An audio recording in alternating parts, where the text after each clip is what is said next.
Gaza के बाद दुनिया का सबसे खतरनाक मुल्क साथियों के लिए पाकिस्तान है, और ये आलमी रिपोर्टें हैं।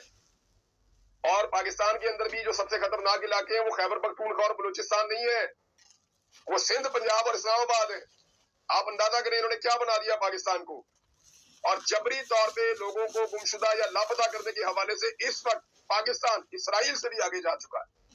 पूरी दुनिया इसराइल की मजम्मत करती है, पाकिस्तान जबरी तौर पे लोगों को लापता करने के हवाले से इसराइल से भी नंबर दे गया है।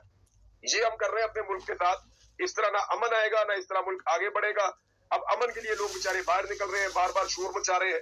ये मेरे पास विजुअल मौजूद है, मैं देखकर हैरान हो रहा था।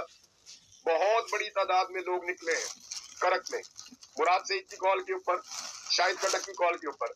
शाहिद खटक ने वहां पे उन्हें लीड किया है और उसके बाद उन्होंने वहां पे खिताब भी किया है।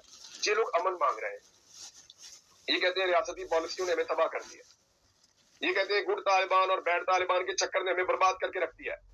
हमारी सड़कों के ऊपर रात को हम ट्रेवल नहीं कर सकते, हम वहां से गुजर नहीं सकते। मुझे वहां से जब ट्रेवल करना पड़ता था खैबर पख्तूनख्वा में, तो लोग कहते थे इधर वाले रोड से आप रात को नहीं जा सकते। मैंने कहा जी क्यों नहीं जा सकते? उन्होंने कहा जी रात को यहाँ पे पुलिस का कंट्रोल खत्म हो जाता है, इधर तालिबान का कंट्रोल होता है। और वो जो टीटीपी है, जो गुड तालिबान जिन्हें कहा जाता है, उन्हें रियासत कुछ नहीं कहती। इस तरह की बातें वो करते थे। तो अब इन लोगों से मुतनफर हो चुकी है वहां की अवाम। बहुत बड़ी तादाद में लोग निकले, उन्होंने वहां पे अपने अमन के लिए आवाज उठाई। मुराद सईद ने लोगों का शुक्रिया अदा किया। जो शाहिद खटक ने वहां पे खिताब किया, उन्होंने कहा जी अगर हम इमरान खान की रिहाई के लिए आ सकते हैं ना, तो अपनी जाने बचाने के लिए और अमन के लिए भी हम डी चौक आ सकते हैं सर पे कफन बांध के। तो सबने सफेद झंडे उठाए हुए थे और जबरदस्त किस्म का एक मार्च किया लोगों ने अमन के लिए। लेकिन लोग अमन मांग रहे हैं और रियासत को कह रहे हैं कि अपनी पॉलिसी को ठीक करो ताकि अमन आए। लेकिन रियासत की पॉलिसी है कि वो अब तक ठीक होने का नाम ही नहीं ले रही।